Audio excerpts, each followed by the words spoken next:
আমরা দেখি কিভাবে সিস্টেমে এক্সচেঞ্জ রেটটা সেটিং করতে হয়, কারণ এই সিস্টেমটা মাল্টিপল কারেন্সি সাপোর্ট করে। এই জন্য আমাদেরকে এক্সচেঞ্জ রেটটা সেট আপ করতে হয়। এক্সচেঞ্জ রেট সেট আপ করতে গেলে আমাদের অ্যাডমিনিস্ট্রেশন থেকে এক্সচেঞ্জ রেটস অ্যান্ড ইন্ডেক্সেস উইন্ডোটা ওপেন করতে হবে। এখানে আমরা ইন্ডিভিজুয়াল ডেট ওয়াইজও এক্সচেঞ্জ রেট আপডেট করতে পারি, অথবা যদি আমরা চাই যে এক মাসে একটা ফিক্সড এক্সচেঞ্জ রেট সিস্টেমে সেট আপ করবো, ওই মাসে ওই এক্সচেঞ্জ রেট দিয়ে আমাদের সব ফিনান্সিয়াল ট্রানজ্যাকশান হবে। আর যদি আমরা ওটা না চাই তাহলে সাপোজ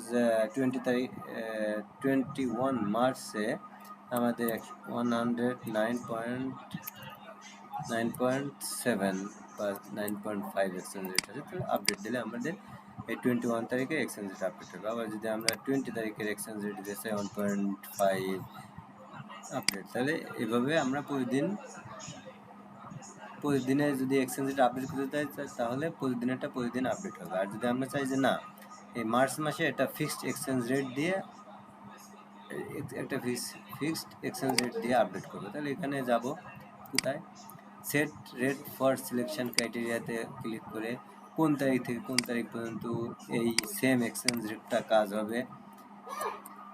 ওকে, সেম এক্সচেঞ্জ রেটটা দিয়ে দিলাম।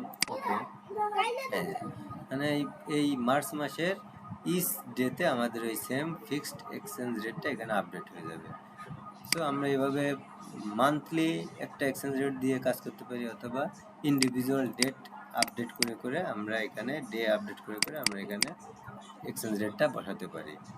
সো এটা হলো আমাদের এক্সচেঞ্জ রেট বসানোর প্রসেস সিস্টেমের।